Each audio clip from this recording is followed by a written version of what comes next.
Okay, so our next speaker, I can't wait to hear from him. Nathan Meehan is president of Gaffney Kleiner Associates, and he is working at very high level with oil and gas companies to help them decarbonize. What are you advising them, Nathan? Over to you.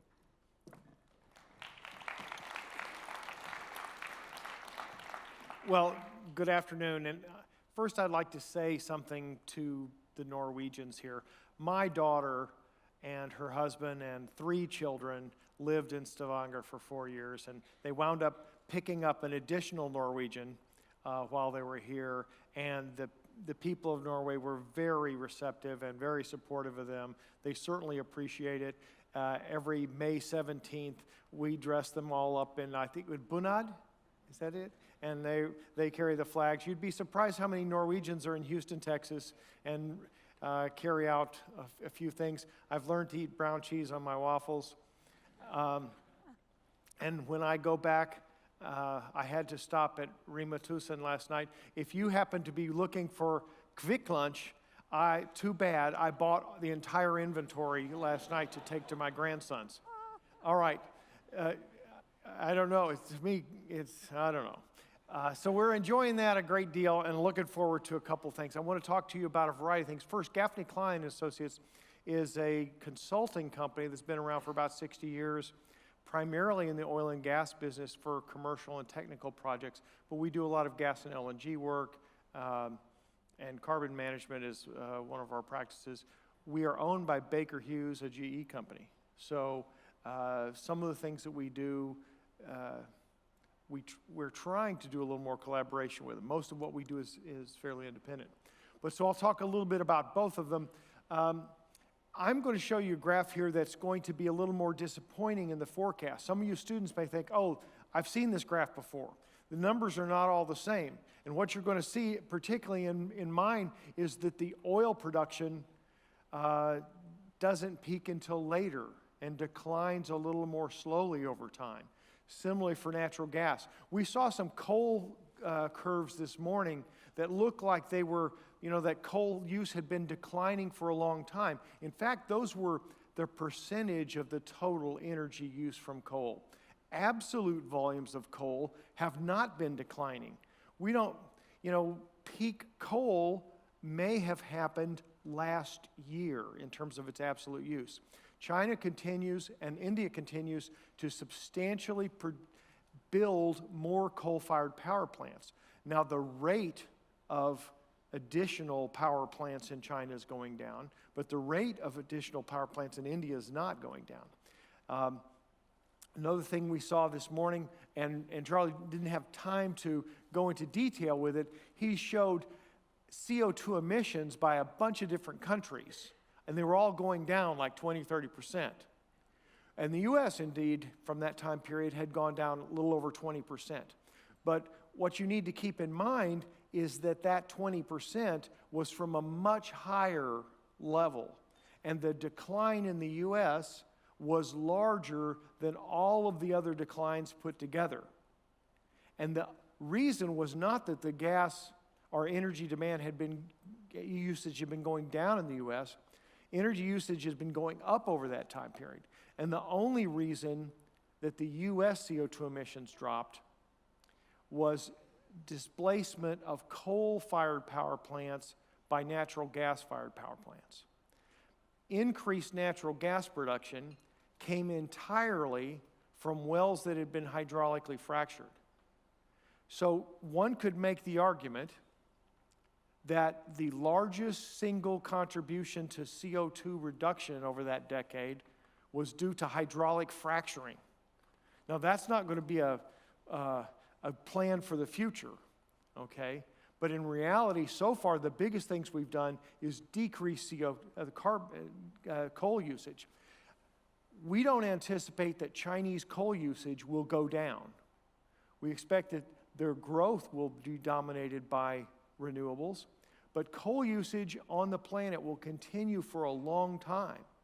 It's going to be very difficult to displace that. And that's one of the reasons that instead of just having an internal carbon tax, having something that reflects the carbon use of imports might be a necessary policy issue. Couple other things. One of the reasons, if we look at the oil, if we drill down into this oil business, if we show you the curve where oil is used for transportation, that number is actually peaking a little earlier and declining faster. We're anticipating that there will be an increased amount of oil used in petrochemicals, and that'll be a significant one. Natural gas use, again, considerably higher. So our consulting company helps, but this is the Baker Hughes commitment, and Baker Hughes has committed as of January this year to a 50% reduction in CO2 emissions over our 2010 values by 2030, and net zero by 2050. There's not that many companies that have made this commitment. I believe Oxy has done it recently, and several others have done this. The way we're going to get there, obviously, is our line of sight for how we do the things internally is actually very clear. The more difficult is the line of sight of how we deliver net zero to our customers. And Baker Hughes makes a huge variety of products and services, drill bits and directional drilling and compressors and all the rest. So this is the second thing is reducing our customers' carbon footprint is a little more difficult goal. And then we have internal goals where we are going to transition where increasingly our investments in our R&D and our development are going to be in low carbon net zero products. And of course, the way we're going to go about this is eliminating venting fugitive emissions and flaring. This is actually the single largest contribution to the oil and gas production carbon intensity when you look at from the wells to the refinery. The actual combustion of the oil is larger, but the next largest thing in the entire system is venting fugitive and flaring.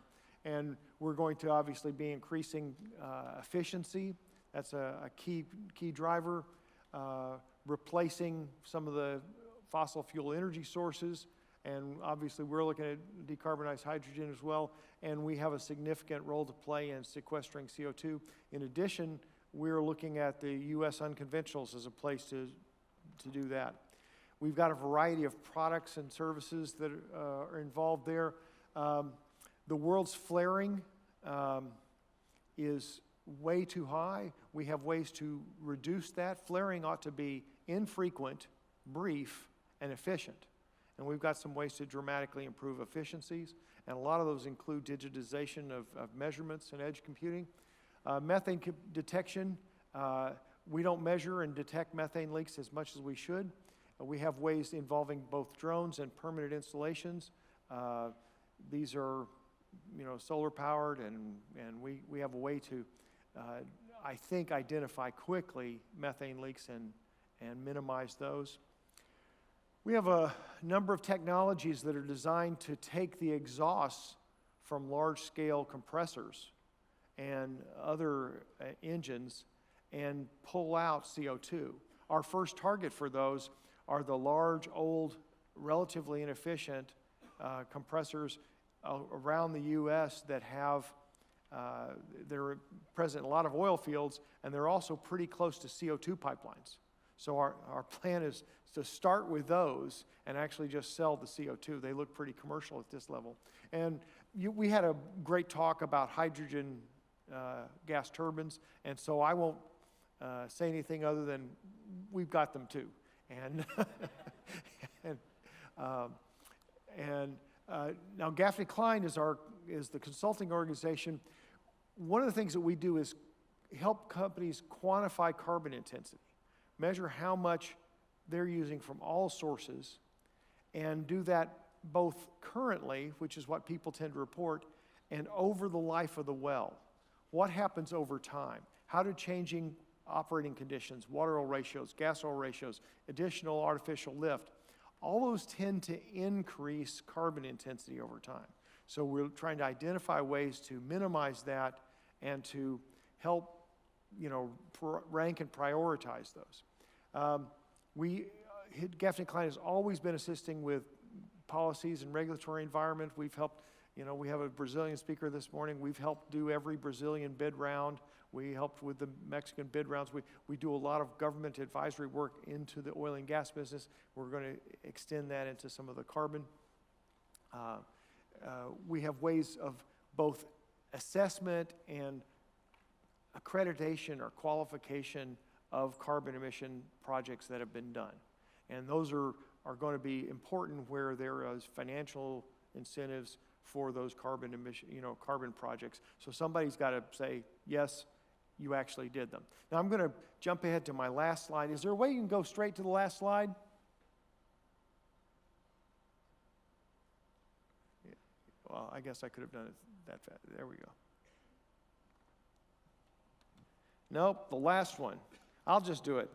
Ignore these slides. Okay. That's the one. The last one. So, you had it. Okay, if we just flip through them all, that'll do it too. That way you can see on my back. Now, there we go. So, when I talked about that quantification of carbon emissions, this is the carbon intensity. You could either do it sort of kilograms per barrel, or as we do it, grams equivalent of CO2 per joule. And we've done this study on 9,000 fields, what's more than that now, in all the countries, and ranked them and compared all of the carbon intensity. Norway is this one. So you're over here. These are all the good, the low values. Countries like Venezuela, Algeria, Iran, a lot of Iraq. These are some significantly red ones. A lot of those are due to heavy oil that uses a lot of thermal stuff to get the oil out, flaring, high processing costs, rarely high transportation costs, but occasionally some of that, but mainly very inefficient processes. All right, well, thank you very much, and I'll be happy to answer questions later.